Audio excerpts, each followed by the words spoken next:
Om Swastiastu.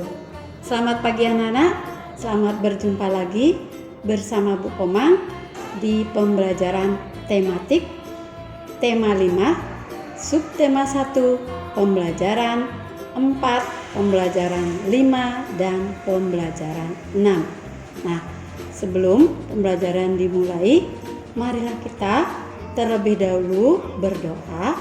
Semoga pada pembelajaran nanti kita dapat belajar dengan lancar dan bermanfaat bagi kita semua. Berdoa, kita mulai. Berdoa dimulai. Berdoa selesai. Baiklah anak-anak, adapun tujuan pembelajaran kita hari ini yang pertama yaitu nanti siswa mampu membuat ringkasan teks non-fiksi dan juga menguraikan, mempresentasikan dalam bentuk peta pikiran. Yang kedua, itu siswa dapat mengenal kondisi geografis Indonesia melalui peta. Yang ketiga, siswa mampu menjelaskan upaya dan menyebutkan usaha pertahanan NKRI. Yang keempat, siswa mampu membedakan daur hidup hewan. Yang terakhir, yang kelima, yaitu siswa mampu menjelaskan ciri-ciri lagu bertangga nada minor.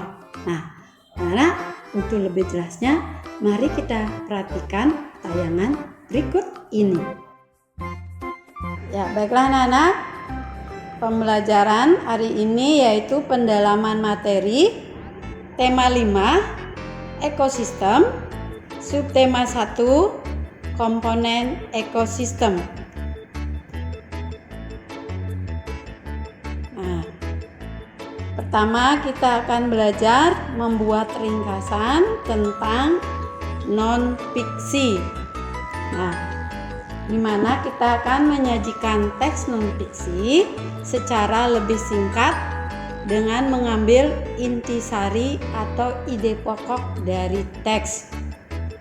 Hal-hal yang perlu diperhatikan saat membuat ringkasan teks non-fiksi ada 4, yaitu pertama, membaca teks non-fiksi dengan seksama.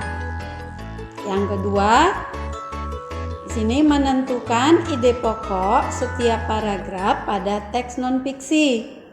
Yang ketiga, menyusun ide pokok tersebut ke dalam beberapa kalimat menggunakan bahasa sendiri.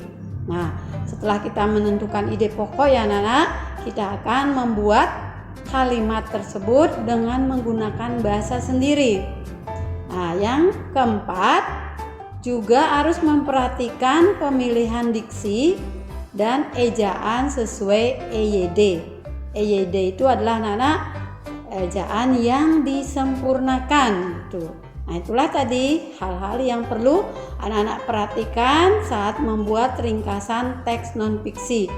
Selanjutnya, kita akan belajar menguraikan informasi penting dalam bentuk peta pikiran. Anak-anak masih ingat apa itu peta pikiran? Peta pikiran merupakan suatu cara mencatat kreatif dan efektif yang disajikan secara ringkas. Peta pikiran biasanya itu disajikan berbentuk cabang seperti pohon.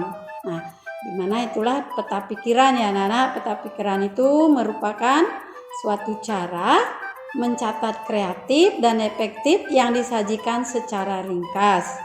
Nah, untuk menguraikan informasi menggunakan peta pikiran, anak-anak perlu menentukan pertama itu ide pokok dari setiap paragraf teks yang akan disajikan dan membuat daftar pertanyaan untuk membantu menemukan informasi dalam teks. Selanjutnya, anak-anak akan mempresentasikannya informasi yang anak-anak buat dalam bentuk peta pikiran. Nah, yang perlu juga diperhatikan yaitu di mana di dalam mempresentasikan informasi yang telah Anak buat itu, pertama sikap tubuh yang tegap, tubuh yang tegap ketika presentasi. Ya, yang kedua, adanya kontak mata dengan pendengar. Nah, maksudnya di sini antara anak-anak membacanya itu sekali-kali harus melihat orang yang mendengarkan ya anak-anak, jangan selalu melihat teksnya saja. Yang ketiga, menggunakan lafal dan intonasi ketika menjelaskan. Nah, yang keempat, pemilihan kata yang tepat ketika mengucapkan salam pembuka dan penutup. Perlu anak-anak perhatikan juga kata-kata yang disampaikan untuk mengucapkan salam pembuka dan penutup. Itulah tadi 4 hal yang patut anak-anak, yang perlu anak-anak perhatikan di dalam mempresentasikan informasi yang berupa peta pikiran. Selanjutnya, anak-anak kita akan belajar mengenal kondisi geografis Indonesia melalui peta. Nah, Indonesia sebagai negara maritim dan agraris. Pertama kita akan membahas tentang Indonesia sebagai negara maritim. Anak-anak perhatikan peta di bawah ini ya. Petanya Indonesia terdiri dari banyak pulau. Negara Indonesia terdiri dari pulau-pulau, maka Indonesia disebut negara kepulauan. Nah, negara kepulauan merupakan salah satu ciri dari negara maritim. Nah, negara maritim adalah negara yang memiliki luas laut lebih besar dibandingkan dengan luas daratan yang terdiri atas pulau-pulau. Nah, oleh karena itu, penduduk yang tinggal di negara maritim banyak memanfaatkan sumber daya kelautan untuk memenuhi hidupnya. Nah, itulah yang disebut negara kepulauan dan negara maritim.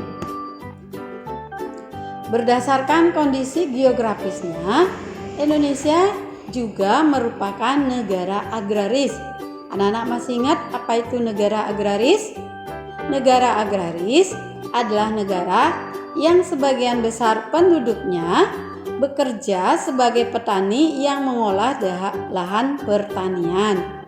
Nah, di sini negara Indonesia memiliki banyak sekali gunung berapi yang masih aktif, di mana abu vulkanik gunung berapi dapat menyuburkan tanah yang berada di sekitarnya. Tanah yang subur merupakan sumber daya alam yang penting untuk pertanian dan perkebunan. Itulah manfaat dari abu vulkanik ya anak-anak.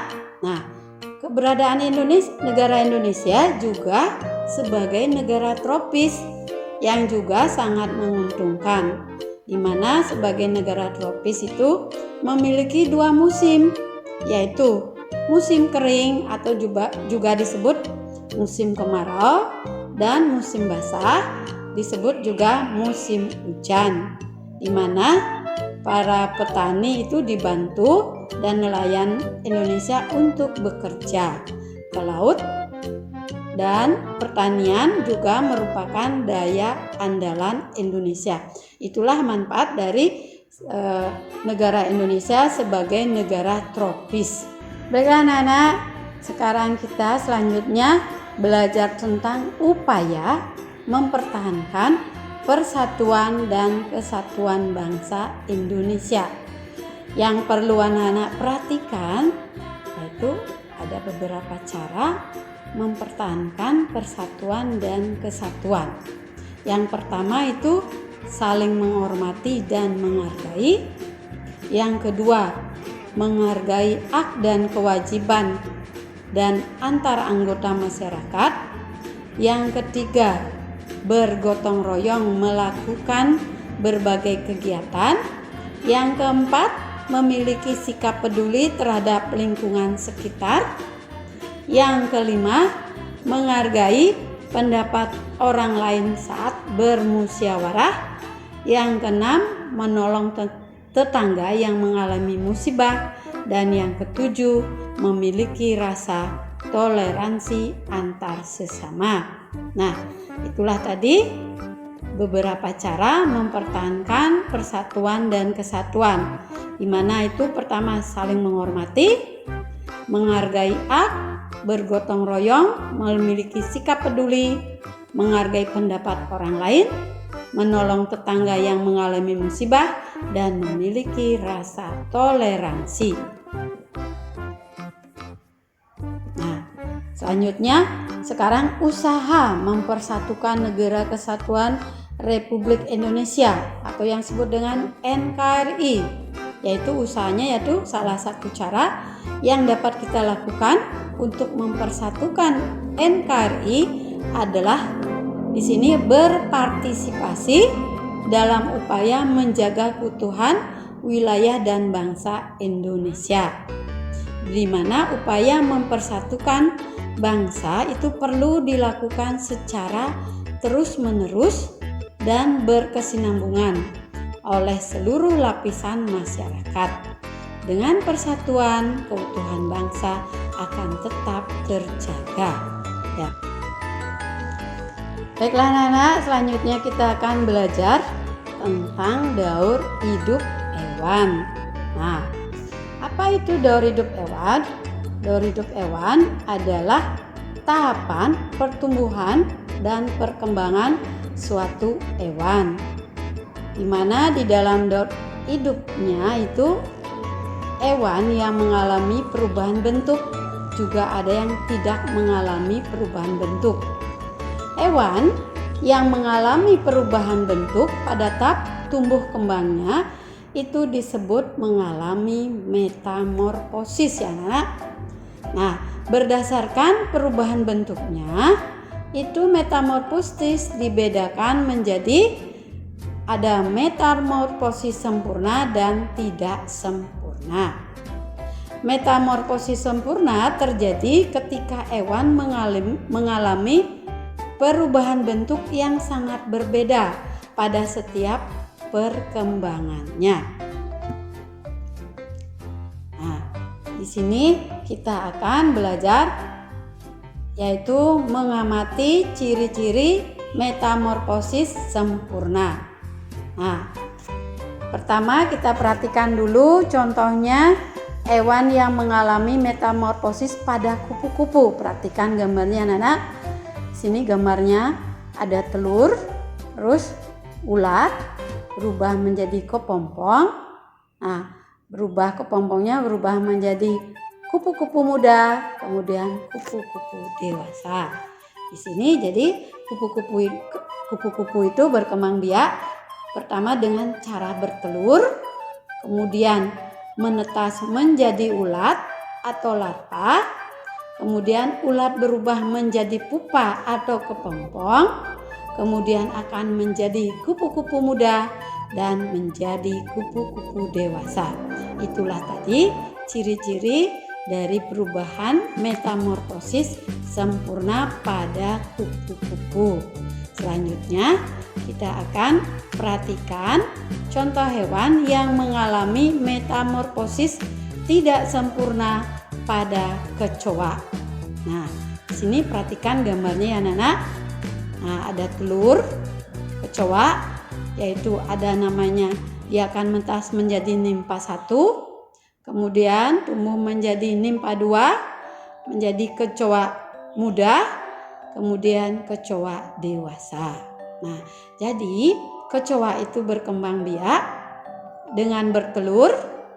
Telur kecoa menetas berubah menjadi kecoa muda, di mana disebut nimpa. Nimpa akan mengalami beberapa kali pergantian kulit sebelum menjadi kecoa dewasa. Nah, di mana pergantian kulit ini disebut dengan ekdisis. Nah, itulah tadi ciri-ciri dari metamorfosis sempurna dan tidak sempurna, di mana metamorfosis sempurna yang mengalami metamorfosis sempurna contohnya adalah kupu-kupu dan tidak sempurna pada kecoa. Baiklah anak-anak, di pembelajaran sebelumnya anak-anak sudah belajar lagu bertangga nada mayor. Hari ini anak-anak akan belajar tentang lagu bertangga nada minor. Di mana ciri-ciri dari lagu bertangga nada minor sebagai berikut. Pertama, lagunya itu bersifat sendu, sedih, dan khidmat. Di mana yang kedua, ciri-cirinya yaitu jarak atau interval nadanya 1,5, 1, 1, 1, setengah, 1, 1. Yang ketiga, ciri-cirinya yaitu urutan nadanya dimulai dengan nada la dan diakhiri dengan nada la oktav atas. Itulah tadi 3 ciri-ciri lagu bertangga nada minor. Nah, selanjutnya kita akan belajar bersama-sama menyanyikan lagu bertangga nada minor. Seperti contohnya yaitu lagu Mengeningkan Cipta. Ya, ayo kita sama-sama menyanyikannya. Ingat ciri-cirinya dengan nada sendu, ya, khidmat. Ya, 1, 2, 3. Dengar seluruh angkasa raya memuja pahlawan negara nan gugur jadi ribaan bendera bela nusa bangsa.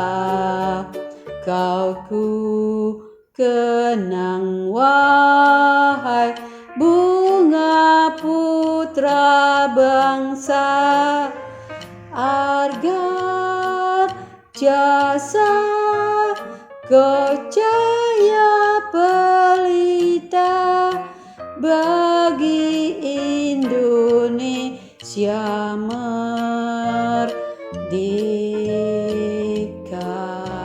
Nah, itulah tadi lagu yang bertangga nada minor. Contohnya lagu Mengeningkan Cipta.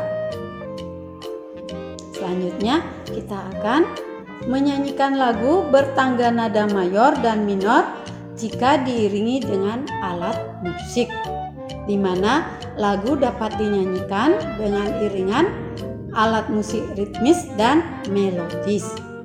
Alat musik ritmis itu tidak memiliki nada, di mana alat musik ritmis dimainkan dengan memperhatikan ketukan.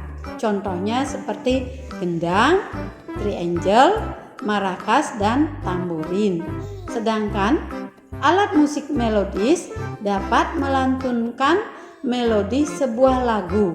Contohnya yaitu seruling, pianika, gitar, biola, dan piano. Itulah tadi 2 alat musik yang dapat mengiringi sebuah lagu bertangga nada mayor dan minor. Sekian pembelajaran kita hari ini ya anak-anak. Nah, sebelumnya mari kita membuat kesimpulan pembelajaran tadi. Yang pertama, kita membuat ringkasan teks non-fiksi yang harus diperhatikan, yaitu membaca teks dengan seksama, menentukan ide pokok setiap paragraf, menyusun ide pokok tersebut ke dalam kalimat dengan bahasa sendiri, dan memperhatikan ejaan sesuai dengan EYD. Yang kedua, Indonesia memiliki kondisi geografis yang unik. Indonesia itu merupakan negara kepulauan dan juga merupakan negara maritim, di mana penduduknya sebagian besar sebagai nelayan, dan Indonesia sebagai negara agraris, di mana penduduknya sebagai petani. Yang ketiga, dalam upaya mempertahankan persatuan dan kesatuan juga harus diterapkan dalam kehidupan keseharian dan berpartisipasi dan juga turut serta terlibat dalam kegiatan-kegiatan dapat menjaga keutuhan wilayah dan bangsa Indonesia. Yang keempat, daur hidup hewan itu dapat dibedakan menjadi 2, yaitu hewan bermetamorfosis dan hewan yang tidak bermetamorfosis.